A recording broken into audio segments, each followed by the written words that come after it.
संत रामपाल जी महाराज एक ऐसे महान संत जिन्होंने अपनी सतभक्ति, तत्व ज्ञान, करुणा और सेवा के बल पर समाज में नई मिसाल कायम की है। संत रामपाल जी महाराज की अगुवाई में उनके सभी सतलोक आश्रमों से समाज कल्याण के अद्भुत कार्यों ने समाज को सुनहरे भविष्य की एक नई उम्मीद दिखाई है। संत रामपाल जी महाराज से नाम दीक्षा लेने के बाद लाखों लोगों की लाइलाज बीमारियां जैसे कैंसर, एड्स आदि ठीक हुई। संत जी के ज्ञान से प्रेरित होकर उनके अनुयायियों ने लाखों यूनिट रक्तदान किया। संत जी ने लाखों बहन बेटियों का दहेज मुक्त विवाह करवाया।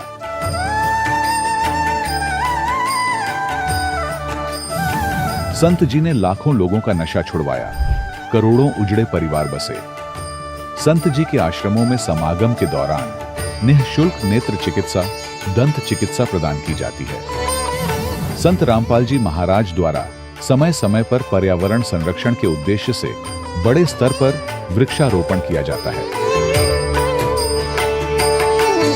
संत जी ने जरूरतमंदों को तत्काल राहत पहुंचाने के लिए एम्बुलेंस सेवा शुरू की। संत जी अपने अनुयायियों को देहदान के लिए प्रेरित करते हैं, जिससे मानवता की सेवा और चिकित्सा क्षेत्र में सुधार हो सके। संत रामपाल जी महाराज के सभी आश्रमों में हर रोज निःशुल्क भंडारा आयोजित किया जाता है, जहां हर वर्ग, हर जाति और हर धर्म के लोग एक साथ बैठकर भोजन करते हैं।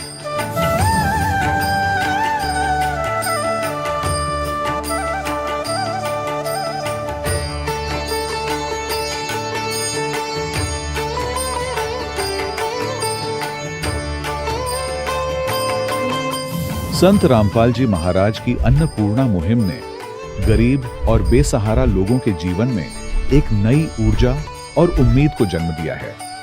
घर घर खाद्य सामग्री और जरूरी मदद पहुंचाकर संत रामपाल जी महाराज ने लोगों को दुख और मजबूरी से लड़ने की ताकत प्रदान की है।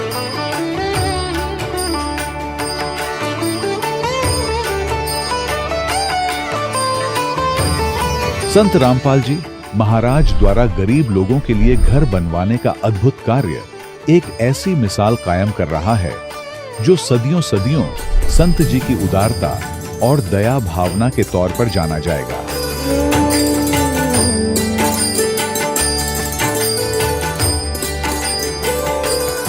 संत रामपाल जी महाराज के आश्रम में हजारों बुजुर्गों को सम्मान और प्यार के साथ जीवन जीने का अवसर मिलता है। उनके खाने, रहने और स्वास्थ्य की पूरी जिम्मेदारी संत रामपाल जी महाराज उठाते हैं। अनाथ बच्चों के लिए संत रामपाल जी महाराज के सभी आश्रम किसी वरदान से कम नहीं।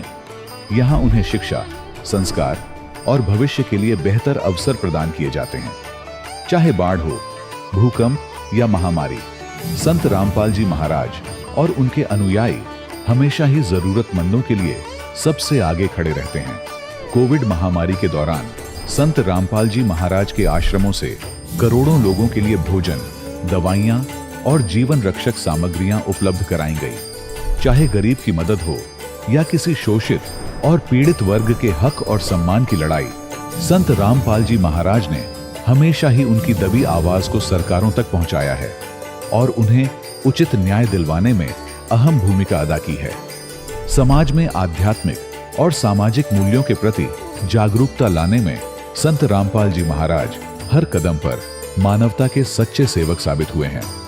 संत रामपाल जी महाराज का जीवन हमें सिखाता है कि सच्ची सेवा वही है जो निस्वार्थ भाव से की जाए। आइए हम भी इस महान सेवा के कार्य में इस महान संत से जुड़ें और संत रामपाल जी महाराज से नाम दीक्षा लेकर अपने जीवन को धन्य बनाएं।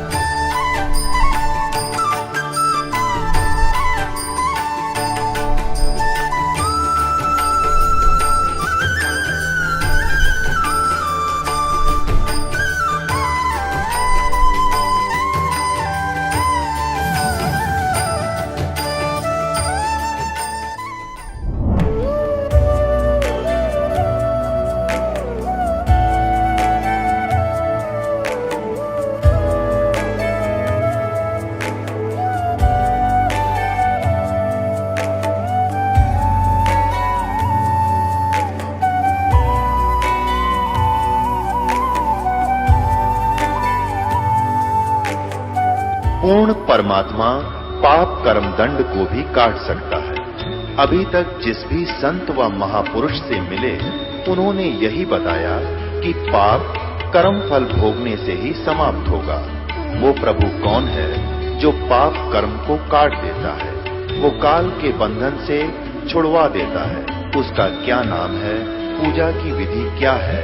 कृपया अवश्य सुनिए जगत गुरु तत्वदर्शी संत रामपाल जी महाराज के अमृत वचन। सत साहिब दर्शकों, परमेश्वर को प्राप्त करने के लिए ऋषियों ने घोर तप किए व कठिन साधनाएं की और राजाओं महात्माओं ने घर तक त्याग दिए, परंतु पूरा गुरु न मिलने से और शास्त्र विरुद्ध भक्ति साधना होने के कारण उनकी ये खोज भी अधूरी रह गई। आज हम आपको रूबरू करवाने जा रहे हैं राम सिंह साहू जी के आध्यात्मिक सफर की कहानी से। ये एक नाचने वाले कलाकार थे और कुछ समय उपरांत इन्होंने परमात्मा की तलाश में घर बार को त्याग कर पूजा साधनाएं करने लग गए। शिव जी, हनुमान जी सहित 5 देवताओं के मंदिर बनवाए और स्वयं उसमें पुजारी पद पर भी रहे। यहाँ तक कि ये साधु बनने के बाद मनमाने आचरण में इतने लिप्त हो गए कि 25 वर्ष तक लगातार नशे का सेवन कर इन्होंने अपना शरीर भी खोखला कर लिया। दर्शकों, आप आश्चर्यचकित हो जाएंगे कि इन्होंने इन सभी मनमानी साधनाओं का त्याग कर दिया जब इन्हें संत रामपाल जी महाराज जी का पता चला। संत जी द्वारा बताई गई शास्त्रानुकूल भक्ति साधना से इन्हें जीवन में भी अनेकों लाभ मिले। सुनिए इनके आध्यात्मिक जीवन सफर की सच्चाई जो राम सिंह साहू जी ने अपने आप बताई। नमस्कार सर। नमस्कार सर। सर, क्या नाम है आपका? राम सिंह साहू। राम सिंह जी, आप कहाँ से हैं? ग्राम करकुटला, डोंडी रहल ब्लॉक, छत्तीसगढ़। राम सिंह जी, आपने संत रामपाल जी महाराज से नाम दीक्षा कब ली? जून 2017। राम सिंह जी, आपने क्या क्या भक्ति साधनाएं की हैं? कृपया हमारे दर्शकों को बताएं। भक्ति साधना तो नहीं करता था जी, मैं बहुत बड़ा कलाकार था, नाचा कर रहा था। 25 साल तक के नाचा किया। उसके बाद मेरे को दिल्ली बुलाया ड्रामा खेलने के लिए, तो वहाँ ड्रामा किया। तो जब ड्रामा खेल के दिल्ली से मैं आया घर, तो एक संत को बोला मैं मेरे घर में यज्ञ करवाऊँगा, चलो करके। तो संत मेरे साथ में आया, तो लड़की का डेट हो गया था। तो आधे रास्ते में मैं पहुँचाया, ये भी मेरे को जानकारी नहीं हुआ ये मेरा लड़की है। कोई बाहर के आदमी बताया ये तेरा लड़की डेट हो गया है, चीता लगाने ले जा रहे हैं, ऐसे करके मेरे को बताया। तो जानकारी हुआ, तो उनके साथ मैं गया, तो चीता लगा के आया। उनके बाद मेरे दिमाग थोड़ा उल्टा हो गया। उल्टा होने के बाद में मैं 2 एकड़ खेती बेच दिया। 2 एकड़ खेती को बिगाड़ कर हनुमान जी मंदिर बनाया। हनुमान जी मंदिर बनाने के बाद में 11 साल तक के और नाचा किया। उसके बाद मेरे दिल उचाट हो जाने पर मैं मंदिर में बाबा बन गया। हनुमान जी मंदिर बनवाया हूँ, शंकर भगवान के मंदिर बनवाया हूँ, दुर्गा माता के मंदिर बनवाया हूँ, बमलेश्वरी माता का मंदिर बनवाया हूँ, कालेश्वर महादेव का मंदिर बनवाया हूँ। और वहाँ तांत्रिक कर रहा था मैं। 10 पागल मैं मेरे हाथ से सुधारे हूँ। और शनिवार मंगलवार के पूरा लाइन लगा रहा था। आते थे सब आदमी, सब ठीक होकर जा रहा था, जिसके बावजूद मेरे को कोई फल नहीं मिला। मेरे घर में हानि हुआ। तो मेरे जो है बाई भी ख़त्म हो गया, ना बीमार ना कुछ ना कहीं, बाई भी ख़त्म हो गया। अब बाई के पास जाने के बाद में मेरे को ये नहीं मालूम है मेरा बाई ख़त्म हो गया है। मैं घर से भिक्षा मांग के निकल गए थे मेरे परिवार से। तो मेरे लड़का ने बोला तुम भिक्षा मांग कर निकले हो और गौ माता का पूछी पकड़ाए हो और इस घर में क्यों आते हो? तो मैं बोला मैं साधु तो बनने के लिए बन गया हूँ, बाकी मेरे घर आने के लिए मेरा इच्छा ही हो जाता है, तो मैं क्या करूँ? तो वो बोले मेरे लड़का ने, आज से हमारे घर में नहीं आना, अब भिक्षा मत मांगना, हम दाल चावल नहीं देंगे। यदि तुम हमारे बात मानोगे तो इस घर में आना, भिक्षा मत मांगो, संत रामपाल महाराज के शरण में आ जाओगे तो वहाँ पालन पोषण करेंगे। तो वहाँ से मैं बोला भाई हनुमान जी से बढ़ के संत रामपाल महाराज थोड़ी है, हनुमान जी से बढ़ के शंकर भगवान से बढ़ के संत रामपाल महाराज थोड़ी है। 5 मंदिर के पुजारी था मैं, जीत कर रहा था परिवार से, मेरे बेटा बहू से जीत कर रहा था। तब वो बोले देखो एक हम सत्संग सुना रहे हैं आपको, संत रामपाल महाराज का। तुम सुनना, ज्ञान को समझना और ज्ञान को समझ के ही नामदान लेना। तो मेरे को सत्संग सुनने के लिए एक मोबाइल में डाल दिए, तो मैं 2 महीना तक के सत्संग सुना मैं। और 2 महीना तक के सत्संग सुनते सुनते ब्रह्मा विष्णु महेश का माँ बाप कौन है और उनका जीवन मरण होता है, ऐसे करके मैं सुना तो मैं रबाक रह गया। मैं नाम लेने वाला नहीं था संत रामपाल महाराज का। सब एक बात को सुना मैं, तो मेरे आत्मा में विचार हुआ मैं संत रामपाल महाराज से नाम लूँगा करके।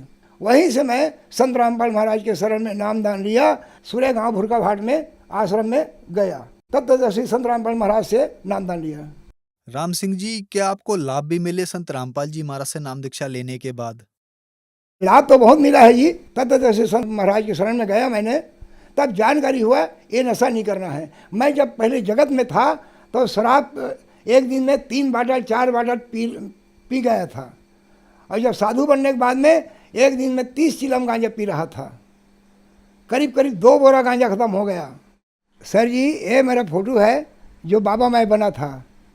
अब मैं जर्जर हो गया था, कोई देवेंद्र का मेरे को लाभ नहीं मिला, बहुत नुकसान हुआ। ये मेरा बाबा बनने का 30 चिलम मैं गांजा पिया हूँ और 2 बोरा गांजा खत्म हो गया है। एक दिन में 30 चिलम गांजा पीता था मैंने।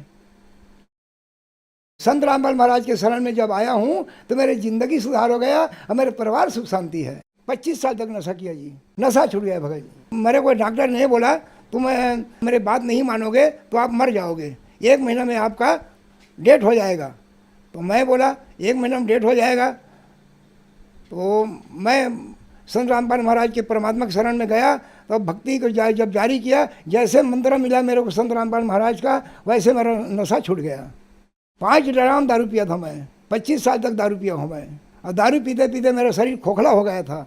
यदि संत रामपाल महाराज तत्वदर्शी संत रामपाल महाराज के शरण में नहीं आता तो नहीं बात सर जी, बहुत मुश्किल से मैं बाँचा हूँ। और बोले तेरा आँखी जो एक है वो भी खराब हो जाएगा, ऑपरेशन करवाना पड़ेगा, डॉक्टर ने बोला। तो मैं ऑपरेशन नहीं करवाया, मैं भक्ति दिया संत रामपाल महाराज जी, उसके मंत्र को मैं जाप किया और भक्ति किया, तो मेरे आँखी को ऑपरेशन करवाने का कोई ज़रूरत नहीं। ऐसा तो मतलब बहुत लाभ मिला है। बाकी मुख्य लाभ को बता रहा हूँ। 2-3 बार मैं एक्सीडेंट हुआ हूँ, वही बचा हूँ, और सत्य मार्ग के भक्ति मिला है। मेरे परिवार सुख शांति है और भक्ति कर रहा हूँ। अब सभी मिलकर भक्ति कर रहे हैं, हमारा 6 परिवार है। सर, आपने बताया कि आप 5 मंदिरों के पुजारी रहे हैं। आप उम्र के इस पड़ाव में आ गए हैं और अब आपको संत रामपाल जी महाराज से नाम दीक्षा मिली। सर, संत रामपाल जी महाराज जी के बारे में आरोप कह लो या लोगों की धारणा कह लो कि वो ब्रह्मा विष्णु महेश की भक्ति छुड़वाते हैं, देवी देवताओं की भक्ति छुड़वाते हैं। आप मंदिरों के पुजारी रहे हो, लंबे समय से आप पूजाएं करते रहे हो, आपके क्या विचार हैं इन बातों पर? वो कहाँ सही है जी, मेरे को कोई मतलब सही नहीं मिला। जितने मैं भक्ति किया भारी बर्बाद हो गया। और ब्रह्मा विष्णु महेश का देवी देवता का भक्ति छुड़ाते हैं करके कहते हैं, तो वो तो मूर्ख का काम है। वो सत्यदर्शी संत राम ये बताता है, सब देवी देवता के विधि विधान के अनुसार भक्ति बताता है, और उनके भक्ति विधि विधान के साथ भक्ति बताकर रास्ता बताता है। और उनके साधन में चलो, उसके नियम में चलो, उसके संयम में चलो, आपको बराबर लाभ होगा, आपके परिवार सुख रहेगा, ऐसे करके बोलता है संत रामपाल महाराज। तो नियम संयम में चलना सार है। सर, आप बहुत ज़्यादा नशा करते थे, आप पहले बहुत पूजाएं भी करते थे, आप मंदिर के पुजारी भी थे, तो वहाँ आपने पूरी कोशिश की, आपका नशा नहीं छूट पाया, और संत रामपाल जी महाराज से नाम दीक्षा लेने के बाद आपका नशा छूट गया। सर, ऐसा कैसे हुआ? एक तत्वदर्शी संत है जो सच्चा मंत्र देता है। जैसे वो मंत्र दिया ना, मेरे को इधर जाने का उधर जाने का कोई मतलब नहीं पड़ा। जैसे मंत्र दिया, जैसे मंत्र मिला मेरे को, वैसे नशा पूरा समाप्त हो गया। गांजा पीना, बीड़ी पीना, दारू पीना। सर, संत रामपाल जी महाराज से जो मंत्र आपको मिला उससे आपको लाभ मिले, आपका नशा छूटा। अगर वो मंत्र कोई प्राप्त करना चाहे तो कैसे प्राप्त कर सकता है? कई मतलब नामदान केंद्र है, वहाँ पर कई टीवी में गुरु जी का सत्संग आता है, उसमें पट्टी चलती है, पट्टी में चलती है, उसमें नंबर लिखा रहता है। उस नंबर को लिख कर, ज्ञान को समझ कर संत रामपाल महाराज से नामदान ले सकता है। धन्यवाद सर। सच है। दर्शकों, अभी आपने सुने संत रामपाल जी महाराज से दीक्षा प्राप्त करके सुखी हुए भक्त के अनुभव। अब देखिए जगत गुरु तत्वदर्शी संत रामपाल जी महाराज के मंगल प्रवचन। आवाज लगाई दूसरे साथियों को कि गरीबू मर गया, गरीबू मर गया, भाग जाओ भाग जाओ। उन्होंने कहा जाओ गांव में बताओ, सारी कथा सुनाना कि एक बाबा जी ने जंतर मंत्र का दूध पिला दिया जिससे मर गया हो। अब गांव में भागे गए। माता पिता का इकलौता पुत्र, वो भी 12 वर्ष शादी के बाद हुआ था, विवाह के उपरांत, और उसकी मृत्यु सुनकर दोनों अचेत हो गए, बेहोश हो गए, चक्कर खा के गिर गए। फिर गांव के अन्य लोग, उनके नाना जी साथ और भी बहुत से, जिसने भी सुना वही चल दिया खेतों की तरफ। वहां से बच्चे का शव उठाकर लाए, शाम होगी, चिता पर रख दिया अंतिम संस्कार करने के लिए। तब परमात्मा ने कहा बेटा जल्दी जा, ना वो खराब कर देंगे तेरे शरीर को। गरीबदास जी को सब कुछ दिखाया, वहां से सारा दिखाई देता है। यहाँ पर चाहे चीटी देख ले चालती, वहां ऐसी दिव्य दृष्टि मिलती है। गरीबदास जी तुरंत छोड़ दिए, जा बेटा स्पीड से। 1 सेकंड के भी कुछ अंश में आत्मा में प्रवेश कर दिया गरीबदास साहिब जी को। ऐसे जब चिता पर बैठे हुए थे, उनका जैसे बांध कर ले जाते हैं ना, उस अर्थी के ऊपर रस बांध लेते हैं, रस्सा कहीं गिरना जा रास्ते में, वो नौका ने रखा ही था, इतने में उठ गए और वो बंधन अपने आप टूट गए, खुल गए। और खड़ा होकर 10 वर्ष का बालक देखता है तो वह कहाँ गया, जैसे सरप्राइज सा होता उसको। उसकी भाषा बदल गई, उसका विचार बदल गए, बुजुर्गों जैसी बातें करने लग गया और ये बानी सुनाने लग गया। अब जिससे भी बात करे ये अमर बाणी बोल कर बात करे। गांव वाले इस वाणी से परिचित नहीं थे और अपने आप बोलते रहते थे, कहीं खड़े होकर के बच्चों में बैठ जाते, बच्चों में यही कहानी सुनाने लग जाते। अलल पंख अनुराग है सुन मंडल रथीर, दास गरीब उधारिया सतगुरु मिले कबीर। तो सारा गांव उसको कहने लगे लड़का पागल हो गया, एंड बैंड बोल रहा है, इसकी भाषा समझ में नहीं आती, पागल हो गया, मेंटल हो गई। उसको पागल कहने लगे। गांव में बावलिया कहते हैं, बौड़ा, उसको बावड़िया कहने लगे। बावड़िया नाम पका दिया उस परम पिता की प्यारी आत्मा का उन तत्व ज्ञानहीन प्राणियों ने। कहते गरीबदास जी को भी बावड़ा बता के कर ले दुनिया सैनी का। अब उन्होंने ये संतोष हुआ माता पिता को और गांव वालों को कि भी कोई बात नहीं, पागल तो हो ही गया यूं। फिर भी इसकी माता या लड़की अपने इस पागल ने देख के इसके साथ अपना जीवन संतोष कर लेगी या मरे नहीं गी इसके वियोग में। शुक्र है भगवान का, जीवित तो हो गया, पागल होया सो हुआ। इस तरह 3 वर्ष बीत गए। एक दादू पंथी, दादू जैसे अभी अपने महात्मा दादू जी का जिक्र किया दास ने कि उनको भी भगवान मिले थे। कबीर साहब 7 वर्ष की आयु में, 7 वर्ष के बालक थे तब वो, और उनको भी ऐसे बनी में, जैसे गांव से थोड़ा सा बाहर जंगल होता था, यानी थोड़ा जंगल होता था, उसको बनी बोलते थे। वहां बच्चों के साथ खेल रहा था। गरीब परमात्मा जिंदा महात्मा के रूप में आए, उनसे भी ये चर्चा की। अब परमात्मा ने अपने लोटे में सतलोक से अमृत लाए हुए थे, वो रखा था। तो बात चलते चलते ज्ञान सुनाने लगे, बच्चे बड़े इंटरेस्ट से सुनने लगे। दादू जी ने कहा भगवान वो लोक कैसा है आपका, क्या हम देख सकते हैं? कहा बेटा देख सकते हो, लेकिन दीक्षा लेनी पड़ेगी पहले, दे दो मुझे दीक्षा। मंत्र सुनाया, फिर उसके बाद एक पेय पदार्थ पिलाना होता, जैसे हम आपको मिश्री और जल पिलाते हैं, अमृत। इस तरह भगवान ने क्या किया, वो पान के पत्ते पे पहले तो अमृत स्वयं पिया, जूठा कर दिया, और फिर उसी में से पान के पत्ते पर रख डाल दिया। पान, वहाँ आसपास कोई पान का पेड़ खड़ा था, उसके ऊपर ऐसे डाल दिया कि ले बेटा पी ले। अन्य बच्चे बैठे तो उनसे भी कहा कि ले भाई तुम भी ले लो, अमृत है ये। वो तो उठकर भागे कि ना बाबा जी करा कैसा पानी तरह जूठा कर दिया तूने।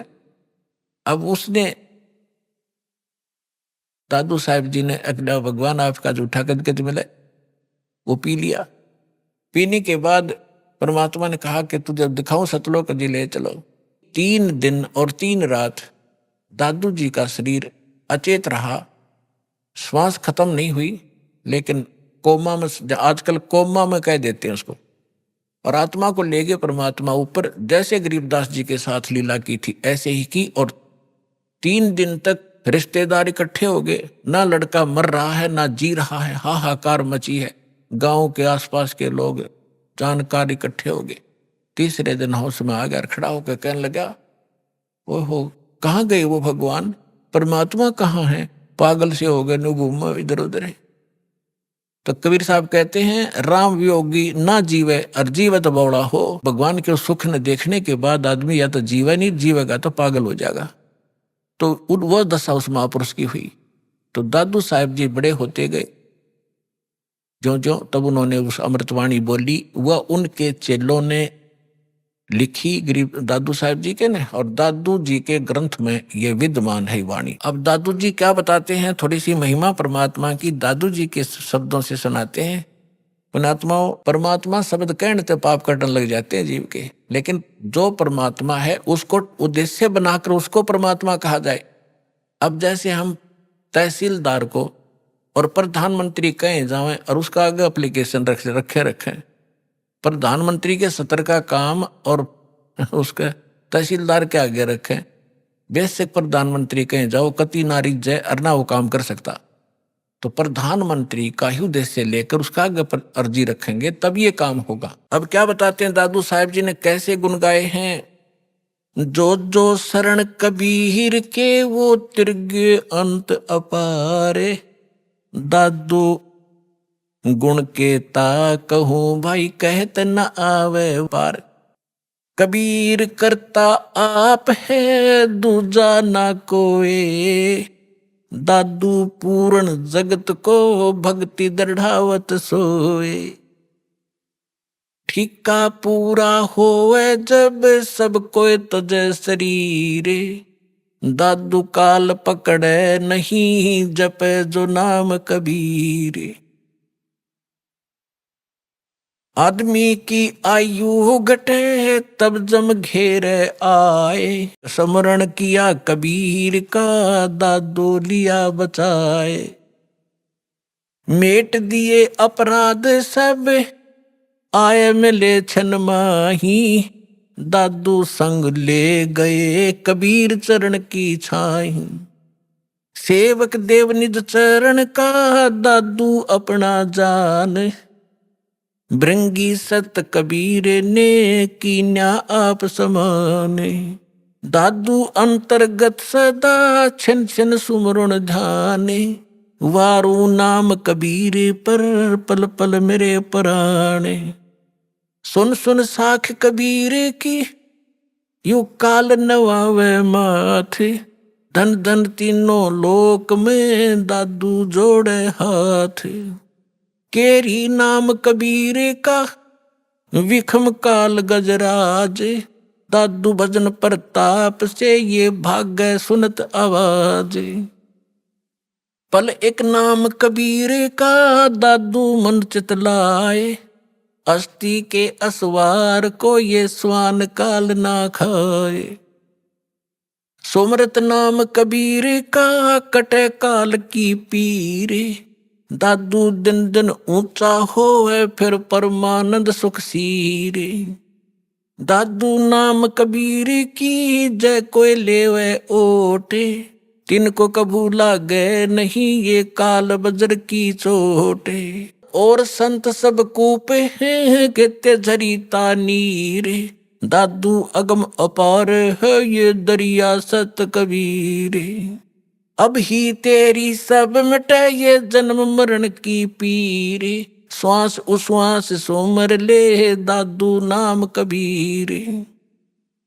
कोई सरगुण में रीझ रहा कोई निर्गुण ठहरावे, दादू गति कबीर की मोह से कही ना जावे। दादू नाम कबीर का सुन के कांपे काले, नाम भरोसे जो चले होए नवा का वाले। जिन मोह को निज नाम दिया सोए सतगुर हमारे, दादू दूसरा कोई नहीं ये कबीर सिरजनहारे। अब क्या बताया दादू जी ने, क्योंकि गरीबदास जी की महिमा चल रही है थोड़ा सा इसलिए हिंट देना पड़ा, इसका आगे लिंक है इससे। दादू साहब जी क्या कहते हैं कि सुन सुन साख कबीर की, साख माने महिमा, परमात्मा की सामर्थ्य है। सुन सुनने से जैसे परमात्मा की महिमा जहां चलती है तो काल भी माथा रगड़े क्यों तो समर्थ है। यो काल यहाँ का भगवान जो है, जो भगवान की महिमा कहीं होती है, सच्चाई उसकी सत्य महिमा सुनाई जाती है तो काल भी नाक रगड़े मत्था टेकता है कि हाँ भगवान तो समर्थ ही है, वो कबीर तो पूर्ण परमात्मा है। तो सुन सुन साख कबीर की, काल न्यवावे माथ झुकावे माथा, और धन हो तीनों लोक में दादू जोड़े हाथ। फिर देखो कैसी तुलना की है, केरी नाम कबीर का और विखम काल गजराज, दादू भजन प्रताप से यू भाग्य सुनत आवाज। अब 21 ब्रह्मांड का स्वामी है। श्रीमद् भगवत गीता अध्याय नंबर 15 के श्लोक नंबर 18 में गीता ज्ञानदाता ये ब्रह्म है, काल है। ये खुद कहता है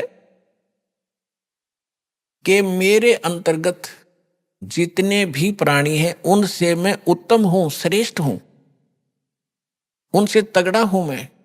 इसलिए मैं लोक वेद के आधार से पुरुषोत्तम प्रसिद्ध हो रहा हूं, क्योंकि जितने भी इसके अंतर्गत प्राणी हैं काल के, ये इन तगड़ा है। ये 1000 कला का ब्रह्मा विष्णु महेश 16 कला के, वो 1000 भुजा का ब्रह्मा विष्णु महेश 4 भुजा के। इनमें यहाँ के प्राणियों में ब्रह्मा विष्णु महेश हमसे सबसे तगड़े शक्तिशाली है, इनसे भी वो कई गुना शक्तिशाली है। तो ये कोई छोटी शक्ति नहीं है, कहने का भाव ये है। तो यहां दादू जी कहना चाहते हैं कि केरी नाम कबीर का, केरी मन बब्बर शेर, और बब्बर शेर कहीं धाड़ मारता हो और हाथी आसपास घूम रहा हो, हाथी इतना भयभीत हो जाता है, लीद कर देता, वो टट्टी कर देता, एकदम इतना डर जाता है, भाजगन की सोचा कि इधर से जान बचे मेरी। तो यहां कहने का भाव यह है कि हाथी कोई छोटा प्राणी नहीं है, आम प्राणियों से तगड़ा है, लेकिन उस बब्बर शेर के सामने वो भी फेल है, उससे उसके सामने उसकी कोई अस्तित्व नहीं है। तो यहां दादू साहब जी ये बताना चाहते हैं कि केरी नाम कबीर है, परमात्मा का जो सत्य मंत्र है। और कबीर साहब को ऐसा समझो जैसे बब्बर शेर हो, और ये काल भी छोटा नहीं है, विषम काल गजराज, गजराज माने हाथियों का राजा, हाथियों में भी तगड़ा हाथी समझ लो। लेकिन दादू भजन प्रताप से ये भाग्य सुनत आवाज, नाम का सिमरन सतनाम जो आपको दिया जाएगा ये राम का नाम है। राम राम कोई मंत्र नहीं है, राम का नाम यानी जिससे वो राम प्राप्त हो वो नाम, वो 2 अक्षर का है। सतनाम जिसमें को मंत्र है, एक आपको गुप्त है वो तत्शब्द वो दिया जाता। आगे क्या बताते हैं, पल एक नाम कबीर का, जो परमेश्वर कबीर जी ने जो सत साधना बताई है, वो एक पल भी अगर जिसने सत साधना से भक्ति कर रखी हो, पल एक नाम कबीर का दादू मन चितलावे, अस्थि के असवार को स्वान काल नहीं खावे। अब देखो इन महापुरुषों की वाणी को समझना किसी बालक के बस की बात नहीं है। ये महापुरुष पाके पढ़े, दादू पंथी, कबीर पंथी, गरीबदास पंथी, किसी ने कख नहीं बताया इनकी वाणी का, ये समझ नहीं सके इनको। अब यहाँ कैसी पहले तो तुलना की कि परमात्मा को तो केरी बब्बर शेर समझो, और हाथी भी कोई छोटा नहीं है, लेकिन उसके सामने हाथी की कोई अस्तित्व नहीं है बब्बर शेर के सामने। तो हमारे समर्थ भगवान इतने शक्तिशाली हैं इस काल की तुलना में। अब आगे क्या बताते हैं कि आप जिन्होंने कबीर परमात्मा की शरण ले ली, आप बैठ गए हाथी पे, और काल को कह रहे हैं, काल को समझ लो डॉग कुत्ता। हाथी पर बैठे व्यक्ति को वो स्वान हानि नहीं कर सकता किसी भी कीमत पे। अगर हाथी पर बैठे रहे, रात पर नीचे गिर गए, फिर तो पिंडी पाड़ेगा वो। अगर परमात्मा की शरण छोड़ दी तो काल तो खाएगा ही खाएगा, वो तो उसका तैयार बैठा हो। तो जैसे हाथी के ऊपर इंसान बैठा हो और कुत्ते भौंकते रहते हैं, क्योंकि ये बताना चाहते हैं दादू साहब जी कि आप भगवान की शरण में आने के बाद इस काल की रीत से, पहुंच से इतने बाहर हो जाते हो जैसे काल ने समझ लियो फिर कुत्ता आप बैठ गया हाथी पे, ये तुम्हें किसी भी प्रकार से हानि नहीं कर सकता, निकट भी नहीं आ सकता। इतना आप इतने सुरक्षित हो गए इस कबीर भगवान की शरण। तो यहां क्या बताते हैं, पल एक नाम कबीर का दादू मन चितलावे, अस्थि के असवार को स्वान काल नहीं खावे। स्वान माने कुत्ता, अस्थि माने हाथी पर बैठे व्यक्ति को जैसे कुत्ता हानि नहीं कर सकता, कबीर परमेश्वर की शरण में आने के बाद आपको ये काल कोई दुख नहीं दे सकता। सुमरत नाम कबीर का कटे काल की पीरे, दादू दिन दिन ऊंचा हो फिर परमानंद सुखशीर। कबीर साहब का नाम जिसने मिल गया और मर्यादा से चलता रहा, डेली अन्य व्यक्तियों से उभरता चला जाओगा, धीरे धीरे अलग छट जाओगे, कुछ दिनों में समाज से न्यारा घर हो जाएगा आपका, और फिर परमानंद सुखशीर, परमानंद परमानंद। जैसे गीता अध्याय नंबर 18 के श्लोक नंबर 62 में कहा कि अर्जुन तो सर्वभाव से उस परमेश्वर की शरण में जा, उसकी कृपा से तो परम शांति यानी परमानंद को प्राप्त होगा और उस शाश्वत स्थान को प्राप्त होगा। तो यहां दादू साहब जी वही कह रहे हैं कि सुमरत नाम कबीर का कटे काल की पीर, दादू दिन दिन ऊंचा हुआ फिर परमानंद सुखसीर। दादू नाम कबीर की जय कोई लेवे ओटे, तिनको कभू लागे नहीं ये काल कर्म की चोटे। काल के वज्र, जैसे किसी का बेटा मार दिया, किसी का बेटी विधवा कर दी, किसी की टांग काट दी, किसी को कैंसर कर दिया, कहते ये काल के वज्र हैं, ये काल के छुरे हैं, हथियार हैं आपको सताने के लिए। कहते फिर काल के वज्र की चोट आप पे असर नहीं करेगी, आप इतने सुरक्षित हो जाओगे। और संत सब कूप केते दरिता नीरे, दादू अगम अपार है वो दरिया सत्य कबीर। महापुरुषों की वाणी देखो पुण्यात्माओं, गदगद आत्मा हो जाती है। अब उनको ये नकली ये आचार्य शंकराचार्य ये मंडलेश्वर महर्षि न्यू क्या करते होता, अनपढ़ थे, अशिक्षित थे, मूर्खा की भाषा है उनकी ग्रंथों में। इसमें कैसी गजब की तुलना की है कि और संत सब कूप हैं। जैसे दास ने परमात्मा की परिभाषा बताई, तहसीलदार भी साहब है, उसकी जितनी शक्ति है उतना ही मालिक है, डिप्टी कमिश्नर भी साहब है, मंत्री, प्रधानमंत्री, मुख्यमंत्री, सारे साहब। तो यहाँ यही तुलना की है कि और संत, जैसे आप सुनते हो कि उस गांव में एक बाबा था, उसने ऐसा कर दिया, एक ने ऐसा कर दिया, छोटे मोटे, कहते ये भी अपनी शक्ति रखते हैं लेकिन वो कंप्लीट नहीं है, उससे सर्वलाभ नहीं हो सकते। आपका तहसीलदार से मित्रता है तो एक रजिस्ट्री करा सकते हो, साल 6 महीने, 2 वर्ष, 10 वर्ष, 50 वर्ष में एक का काम करा पाओगे, उससे बाकी हर समर्थ की शरण हो जा तो कितना सारे काम होते चले जाएंगे आपके। इस प्रकार क्या बताते हैं, और संत सब कूप हैं। और संत भी तुम बताते हो कि उसने, जैसे कोई विष्णु का पुजारी है और उसने विष्णु की भक्ति करके कुछ शक्ति संग्रह कर लिया तो उसमें से बांट सकता है, वो थोड़ा बहुत राह देतेगा, लेकिन दोनों नरक में लास्ट में, चेला भी गुरु भी। तो यहाँ कहते हैं और संत सब कूप हैं। और उस महात्माओं को समझो, वो तो एक कुआ है, कुआ केवल पीने का काम ही कर सकता, सिंचाई में नहीं कामयाब हो सकता। क्या हो गया कि तो थोड़ा बहुत भी घास कभी सारा दिन में सींच दिया तो सफिशिएंट नहीं है। और के तेज रीता नीर, यानी कोई झरने से बह रहा थोड़ा मोटा नाला है, वो भी कंप्लीट राहत नहीं दे सकता उस क्षेत्र को। अब यहां बताना चाहते हैं दादू साहब जी कि दादू अगम अपार है वो दरिया सत कबीर। दरिया है नदी जिसके अंदर पानी का कोई था ही नहीं, उसमें कुएं भी बना लो, नाले भी निकाल लो, नहर भी निकाल लो, नहा भी लो, धो भी लो, सिंचाई भी कर लो, फिर भी फालतू पानी रहे।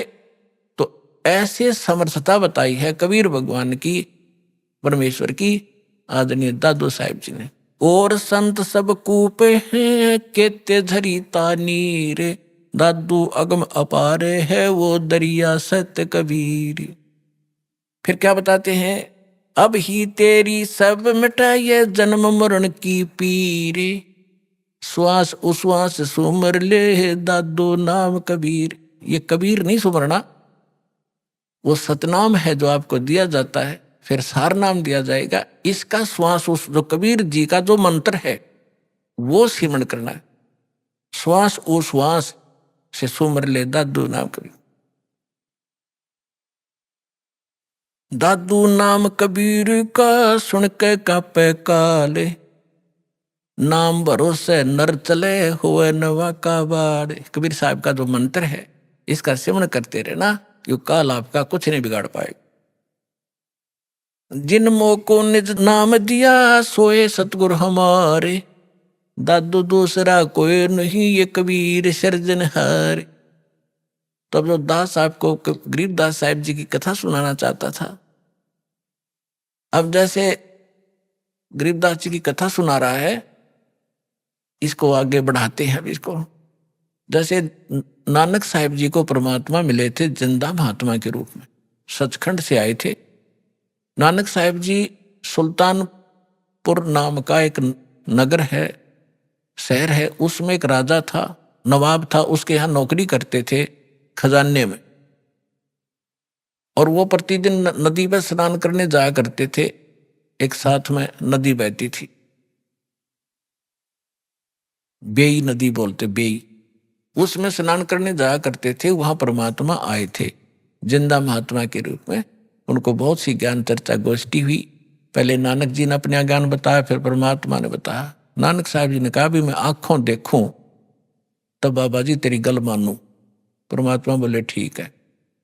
अब नानक साहब जी ने कहा कि मैं इस दरिया में छुपूंगा, मुझे खोजना। तो उन्होंने डुबकी लगाई, गिले परमात्मा लगा दी। उनके शरीर को अंतर्ध्यान करके अब स्ट्रीम में ले गए जिधर से जल आ रहा था।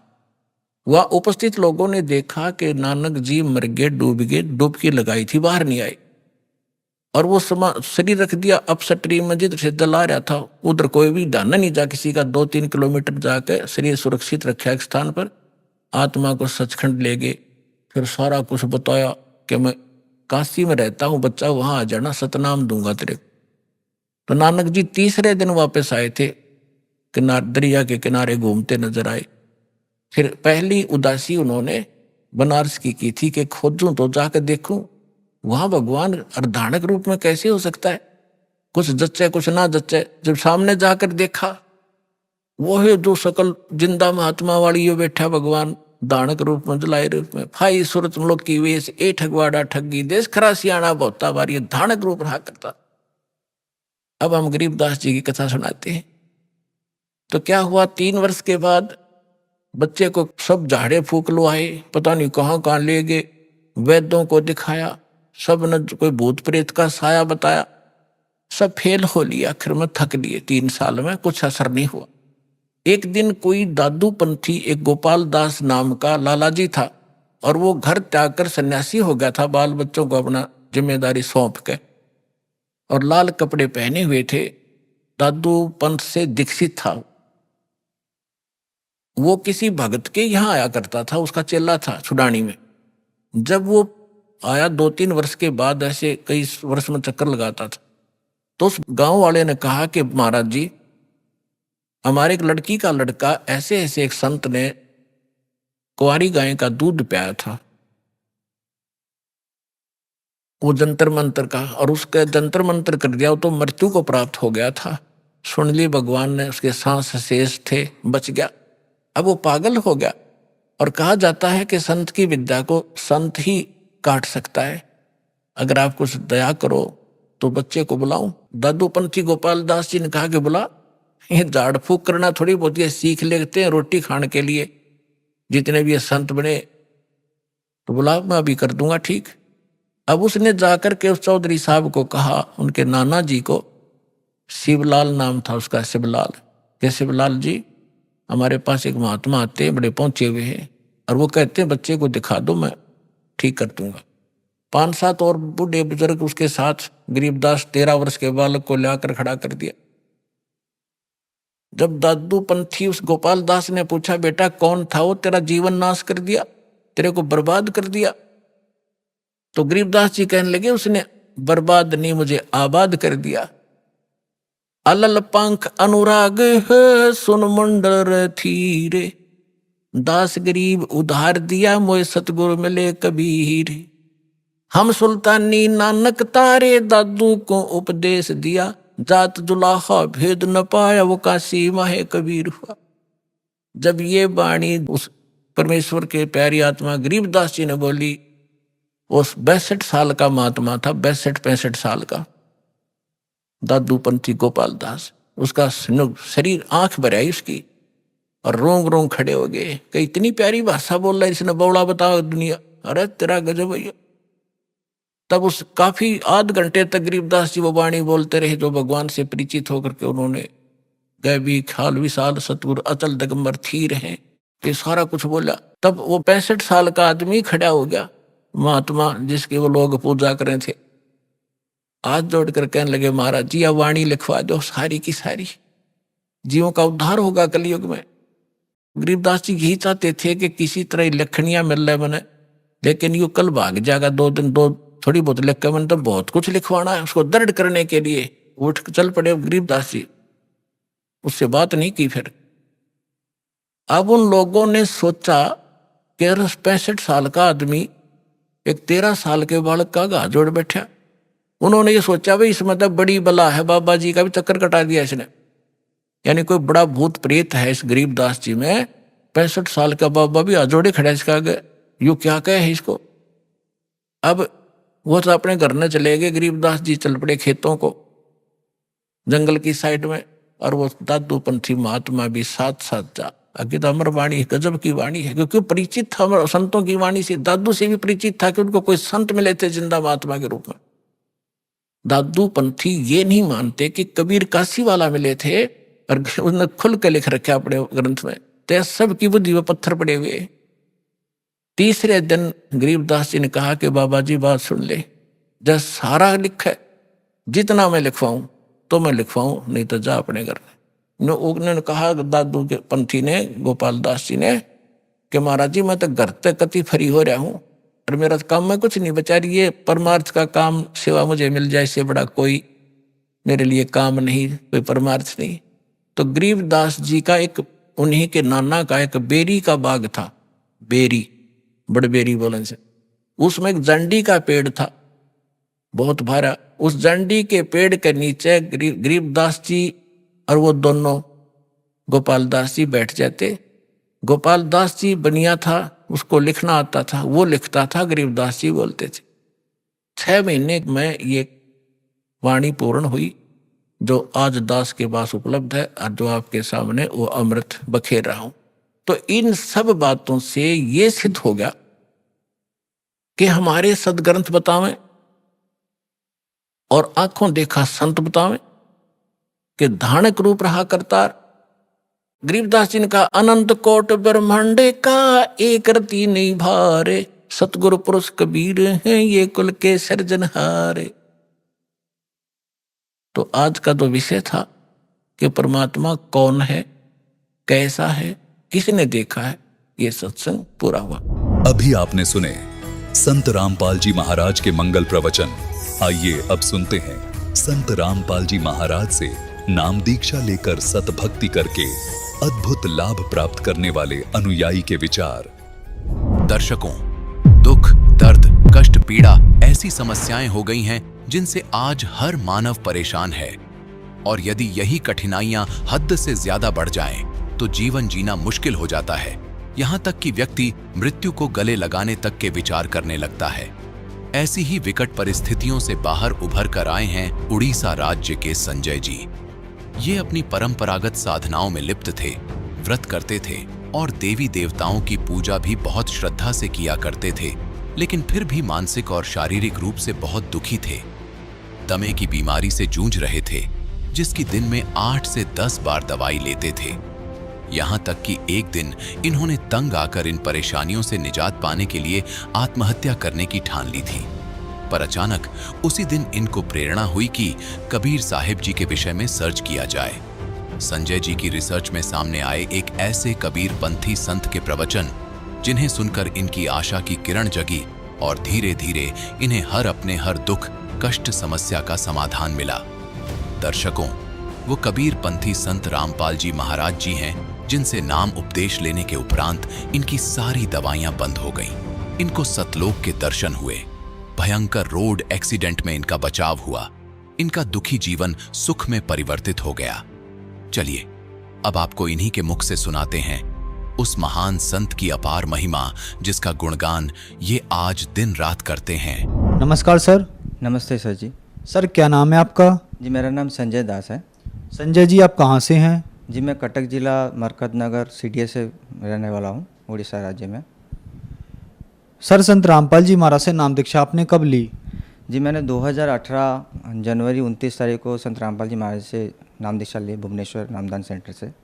संत रामपाल जी महाराज से नाम दीक्षा लेने से पहले आप क्या भक्ति साधनाएं करते थे? जी संत रामपाल जी महाराज जी से नाम दीक्षा लेने से पहले मैं हमारी जो पारंपरिक भक्ति साधनाएं वही करता था। जैसे कि मैं शिव जी का भक्त था और मैं भोले बाबा की भक्ति करता था, और साथ ही साथ मैं हनुमान जी की भी भक्ति किया करता था। और शिव जी की भक्ति करते करते जैसे कि जो शिव पुराण में जो लिखा होगा, जैसे कि पानी डालना शिव जी को, उनके लिए जो प्रार्थना वगैरह, जो भी व्रत उपवास करना, वो सारी चीज़ें मैं किया करता था। और हनुमान जी का मैं परम भक्त था, और हनुमान जी का मंगलवार का व्रत भी मैं किया करता था, उनको मैं मानता भी था। ये सारी भक्ति मैं साधना किया करता था। और विष्णु जी को भी मैं मानता था। ये सारी मतलब जो भी देवी देवताओं है उनकी भक्ति मैं किया करता था। तो फिर क्या कारण बना कि आप संत रामपाल जी महाराज की शरण में आए? जी मैं बचपन से ही बहुत धार्मिक था, तो क्योंकि मैं सारे देवी देवताओं की पूजा वगैरह करता था, फिर भी मुझे किसी तरह का कोई शारीरिक लाभ नहीं हुआ था। मैं बहुत ज़्यादा मानसिक और शारीरिक तरीके से टूट चुका था। मुझे बहुत सारी बीमारियां एक साथ होती थी, जैसे कि मैं साइकेट्रिक डॉक्टर को दिखाता था, मैं मानसिक तरह से बहुत टूट चुका था, बहुत ज़्यादा दवाइयाँ खाता था, दिन में कम से कम 8 से 10 दवाइयाँ खाता था मैं। 3-4 साल से मेरा इलाज चल रहा था। इसके साथ साथ मुझे सर में दर्द का भी तकलीफ़ रहता था, और सीने में भी तकलीफ़ रहती थी, और मुझे कुछ महीनों से दमे की बीमारी भी हो रही थी। तो ये सारी परेशानियों की वजह से मैं एकदम से टूट चुका था, क्योंकि मैं एक पढ़ा लिखा इंसान था और नौकरी भी करता था। तो ये सारी तकलीफ़ें जब ज़्यादा बढ़ गई तो मैं नौकरी भी ठीक से नहीं कर पाता था, और मेरी शारीरिक परिस्थिति बहुत ज़्यादा ख़राब थी, और मानसिक संतुलन इतना ज़्यादा ख़राब हो चुका था कि मैं आत्महत्या करने तक की भी नौबत आ चुकी थी। और मैं हर दिन यही सोचता था कि आज मैं आत्महत्या करना चाहता हूँ। तो इन सब चीज़ों के साथ गुजरते वक्त मैंने एक दिन ऐसा आया कि मैंने डिसाइड कर लिया कि मैं आज आत्महत्या करूँगा। तो मैं आखिरी बार अपनी ड्यूटी में गया था, उस दिन मैंने यही सोचा था कि रात के लौटते वक्त मैं रैट किल, जो चूहे मारने की दवा है, वो साथ में लेके जाऊँगा, और खाना खा के उसके बाद आत्महत्या करूँगा। क्योंकि मुझे परमात्मा का खोज था, लेकिन परमात्मा का खोज पूरी नहीं हुई, और मेरी शारीरिक परेशानी इतनी ज़्यादा थी कि मैं वो कष्ट सह नहीं पा रहा था। हर महीने मेरी दवाई कम से कम 8 से 7 हज़ार रुपये की दवाई चलती थी, और क्योंकि मैं बाहर भी जॉब करता था, तो यहाँ से मेरी कोरियर होकर दवाई जाती थी बाहर की तरफ। तो दवाइयाँ कम से कम 4 साल से मैं ये दवाई खाता था, लाखों रुपए की दवाई खा चुका था, लेकिन कोई आराम नहीं मिला था। तो एक दिन ऐसा हुआ कि मैं नौकरी में गया था, तो अचानक से मुझे प्रेरणा हुई कि मैंने सुना था कि कबीर जी एक संत हुए हैं, महान संत हुए, तो उनकी दोहा मुझे बहुत अच्छा लगता था। मैंने सोचा कि क्यों ना मैं आज कबीर जी के पंथ के बारे में सुना था, तो मैंने कबीर पंथ के बारे में मैंने यूट्यूब में सर्च किया। तो उसी समय मैंने देखा कि कबीर पंथ के नाम पे बहुत सारे सत्संग उसमें आ रहे थे, जिसमें से मैंने संत रामपाल जी महाराज का सत्संग चुना, क्योंकि मैंने देखा कि यही एक संत है जिनके दाढ़ी वगैरह कुछ नहीं है। तो मैंने उससे प्रभावित होकर उनका सत्संग सुनना शुरू किया। तो वो एक दिन था कि उससे लगातार मैंने 7 दिन 7 रात तक मैंने सत्संग देखा, खाना खाते वक्त, सोते वक्त, यहाँ तक कि मैं 7 दिन तक सोया नहीं था।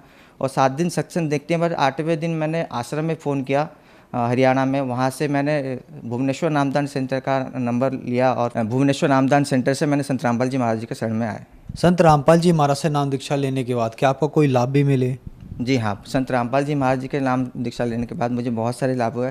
पहला लाभ तो ये था, जो मुझे शारीरिक तकलीफ़ थी और मानसिक तकलीफ़ थी, उन सभी से मुझे निजात मिल गया। वो एक दिन था जिस दिन मैंने संत रामपाल जी महाराज जी के शरण में आया, और उस दिन से लेकर आज तक मैंने दवाई छुई तक नहीं। वो सारी दवाई मुझे मेरी छू मंत्र हो गई। मेरी वो बीमारियाँ वगैरह जो भी थी वो सब कुछ नॉर्मल है एकदम, उस तरह की कोई बीमारी अभी मुझे है नहीं। दूसरा ये है, 3 महीने के बाद, क्योंकि मैं हर दिन परमात्मा से यही प्रार्थना किया करता था रोते रोते कि मुझे अपने सतलोक देखना है, मेरा घर देखना है, क्योंकि मैं बहुत ज़्यादा सत्संग में सुनता था कि हमारा भी वहाँ पर एक घर है, हम लोग का एक कॉलोनी जैसा बना है, तो मुझे वो देखने की बहुत प्रबल प्रेरणा हुई थी। तो ये देखते देखते एक दिन ऐसा आया कि मुझे परमात्मा सपने में लेके गए और मैं सतलोक गया। तो वहाँ पर मैंने देखा कि वहाँ पर बहुत सारा मतलब बहुत ही ऐसे ऐसे पेड़ पौधे मैंने देखे जहाँ मैंने यहाँ पर कहीं नहीं देखा, और ऐसे फल वगैरह देखे जो मेरे मतलब मेरे शरीर का जो आकार था वो भी बढ़ा हुआ था, और मेरा शरीर बहुत ज़्यादा सुंदर था, मेरे शरीर के कपड़े से भी प्रकाश निकल रहा था। तो मैं अपने घर के पास गया, वहाँ पर महलों जैसे घर एक जैसे कॉलोनी जैसे बनी हुई थी, सबके बड़े बड़े महल है एक जैसे हैं, और सामने एक विमान जैसा रखा हुआ, तो आकाश से उड़ रहा था मेरे ऊंचाई से भी ज़्यादा। तो मैं घर के पास गया तो मैं वहाँ पर देखा सारे दरवाजे बंद पड़े हैं, तो मैं सोचा कि इसमें से कौन सा मेरा घर है। तो अचानक से एक दरवाज़ा खुला और मैं अंदर की तरफ चला गया। अंदर जाके देखा कि वहाँ पर पहले से ही बहुत सारी थाली रखी हुई है और उसमें सारे फल और बहुत सारे मिठाई रखा हुआ था, और परमात्मा का वहाँ पर सिंहासन बैठा था। वहीं पर अचानक से रमैनी शुरू हुई, मैंने रमैनी की। पूरी रमैनी करने के बाद मैंने दंडवत प्रणाम किया, और दंडवत प्रणाम करते ही मैंने वहाँ से मेरा सपना टूटा। तो ये दूसरा लाभ हुआ। तीसरा लाभ ये है कि मुझे जो बचपन से जो बहुत ज़्यादा बीमारी थी, जैसे कि सांस लेने में तकलीफ़ हो रहा है, मेरे सर में बहुत दर्द है, और 3-4 बार मैंने CT स्कैन भी करवा ली थी, और बहुत ज़्यादा मतलब मैं हर तीसरे महीने में डॉक्टर दिखाता था और अपने चेस्ट का ECG और इको टेस्ट करवाता था, जो कि नॉर्मल निकलती थी, लेकिन तकलीफ़ इतनी ज़्यादा थी कि मैं ना तो काम कर पाता था और ना ही सो पाता था, और इसमें दवाइयाँ बहुत ज़्यादा खर्चा होती थी। हर वक्त मुझे नया नया डॉक्टर मुझे चेंज करना पड़ता था, किसी भी डॉक्टर में बहुत सारे स्पेशलिस्ट भी दिखा चुका था, यहाँ तक कि मैं all India institute medical science में भी दिखा चुका था, और आसाम में भी मेरा ट्रीटमेंट हो रहा था, गुवाहाटी मेडिकल में मेरा ट्रीटमेंट भी हो रहा था, लेकिन किसी तरह का कोई दवाई मेरा काम नहीं आ रहा था। और घर से भी मेरी दवाई भेजी जाती थी, क्योंकि वो दवाई मिलती नहीं थी चरदुर्ग में, और बहुत ज़्यादा खर्चा होता था। लेकिन संत रामपाल जी महाराज के शरण में आने के बाद जब से मैंने भक्ति साधना की, और वो दवाई ना तो मुझे उस तरह की कोई भी तकलीफ आज है, और ना ही उस तरह की किसी भी तरह की दवाई की मेरे को ज़रूरत है। आज मैं बिना किसी दवाई के आराम से ज़िंदगी जी रहा हूँ, और मैं मुझे नींद नहीं आती थी, मैं 7-7 8-8 दिन सो नहीं पाता था, और मतलब इतनी ज़्यादा तकलीफ होती थी कि मैं रात को सर में इतना ज़्यादा तेज़ दर्द होता था कि मुझे ऐसा लगता था कि मेरा सर फट जाएगा। तो जब संत रामपाल जी महाराज के शरण में आया और मैंने ये भक्ति साधना की, और तब से मैं आराम से सोता हूँ, मुझे नींद भी अच्छी आती है, और सर में इस तरह की कोई भी तकलीफ़ वगैरह नहीं होती। तो ये जो लाभ है जो मुझे संत रामपाल जी महाराज के शरण में आने के बाद मिला, शारीरिक लाभ। और कुछ ऐसे लाभ है जैसे कि मेरा एक बार सीवियर एक्सीडेंट हुआ था, जो मैं संत रामपाल जी महाराज के शरण में था, और 6 महीने के बाद मैं आश्रम से लौट रहा था, अपने काम से घर को लौट रहा था। उस वक्त एक दोस्त मेरे साथ थे, वो स्कूटी में चला रहे थे, और हमारी स्कूटी 70 की स्पीड पे थी, और हम NH पे जा रहे थे। उसी वक्त पीछे से एक बाइक आई और उन्हें टक्कर मारी, मेरे लेफ़्ट साइड में टक्कर मारी, और लेफ़्ट साइड में इतनी ज़ोर की टक्कर थी कि जो मेरा दोस्त बैठा हुआ था वो छिटक के रोड के दूसरी तरफ गिरा, और उनका हेलमेट 2 टुकड़े हो गए। उनको बहुत ज़्यादा खरोंचें आई, और स्कूटी की हालत भी ख़राब हो गई थी। पीछे से एक बस भी आ रही थी, लोडेड बस, पीछे से लोडेड बस भी आ रही थी, और वो बस का चक्का जो वहाँ पर उन्होंने ब्रेक लगाया, वो ब्रेक वो दोस्त के चोटी पे लगी, मतलब वहाँ पर ब्रेक लगी, और मैं एकदम से रास्ते पे खड़ा था, मेरे को एक खरोंच तक नहीं आई।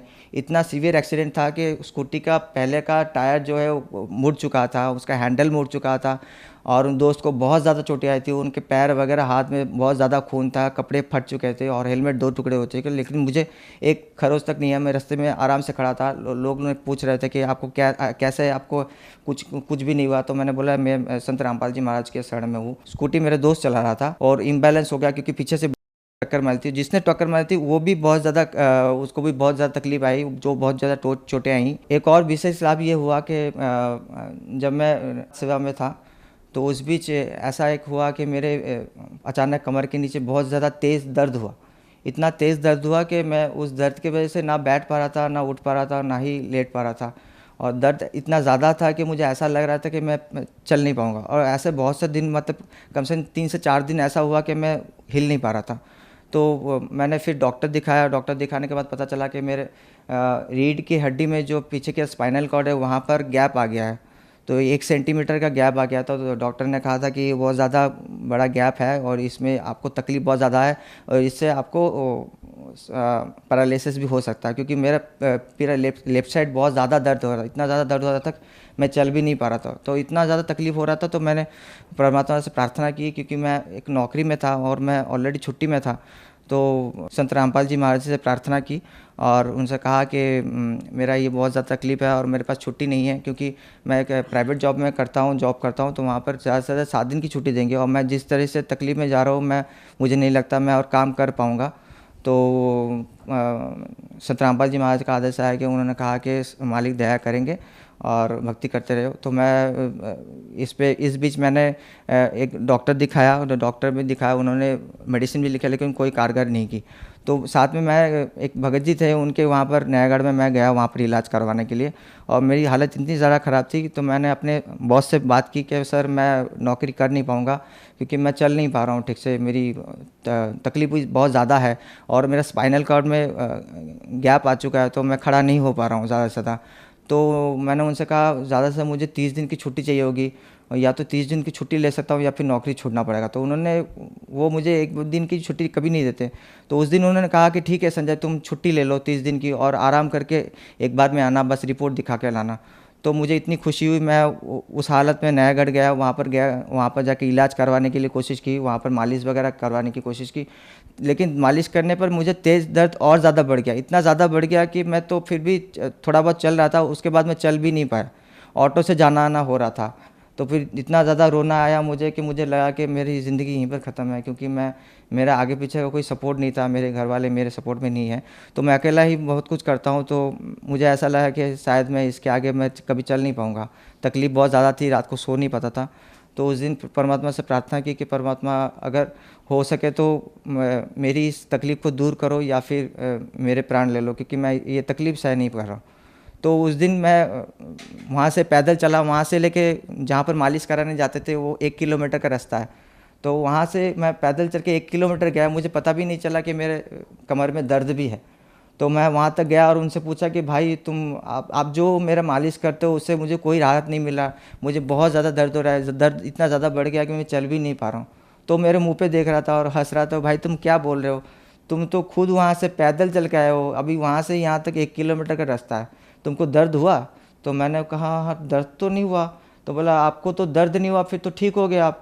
फिर मैंने वो चेकअप करवाया और फिर चेकअप में पता चला कि मेरे जो स्पाइनल में जो गैप थे वो गैप है ही नहीं। उसकी रिपोर्ट भी हमारे पास है और मैं पहले को उसके बाद की रिपोर्ट भी रखी हुई है और रिपोर्ट आप देख सकते हो, उसमें पूरी दी गई है कि उसमें जो गैप है उसकी वजह से स्पाइनल में प्रॉब्लम थी। वो प्रॉब्लम अभी मैं उसको सही से जानकारी करने के लिए मैं खुद अभी कोशिश करता हूँ, लेकिन मुझे किसी तरह की कोई भी तकलीफ़ स्पाइनल में आती नहीं है। मैं एकदम से स्वस्थ हूँ और वही 10-10, 12-12 घंटे मैं खड़ा होकर काम करता हूँ, हर तरह का काम कर सकता हूँ, लेकिन मुझे कोई तकलीफ़ नहीं है पीछे की तरफ से। संजय जी, आपने संत रामपाल जी महाराज से नाम दीक्षा ली और आपको बहुत सारे लाभ प्राप्त हुए। आप उड़ीसा राज्य में रहते हैं और उड़ीसा में देवी देवताओं को बहुत मानते हैं, उनकी पूजा ज़्यादा होती है। तो क्या संत रामपाल जी महाराज से अगर नाम दीक्षा लेनी पड़ेगी तो देवी देवताओं की पूजा छोड़नी पड़ती है? हमारे यहाँ पर बहुत ज़्यादा देवी देवताओं को मानते हैं, दूसरे वगैरह देवी देवता, लेकिन संत रामपाल जी महाराज जो भक्ति साधना बताते हैं उसमें उन देवी देवताओं को भक्ति करने की सही विधि बताते हैं, सही मंत्र बताते हैं। तो संत रामपाल जी महाराज देवी देवताओं की भक्ति छुड़ाते नहीं, बल्कि उनको उनसे लाभ लेने के लिए सही मंत्र और वेद मंत्र वगैरह बताते हैं, जिससे हम उसकी भक्ति कर सकें। जो हमारे यहाँ पर जो लोग साधना करते हैं उनको सही लाभ लेने के लिए संत रामपाल जी महाराज से शरण में आना पड़ेगा और उसी देवी देवताओं के सही मंत्रों के जाप करना पड़ेगा, तभी उनको उनका सही लाभ मिल पाएगा। संत रामपाल जी महाराज से नाम दीक्षा कैसे ली जा सकती है?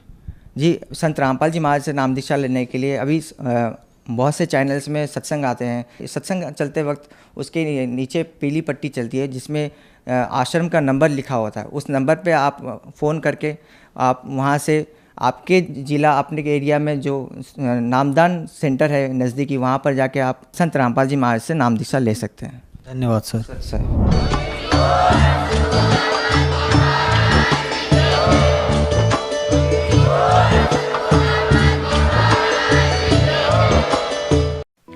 आप सुन रहे थे जगत गुरु तत्वदर्शी संत रामपाल जी महाराज के मंगल प्रवचन। अधिक जानकारी के लिए संपर्क करें।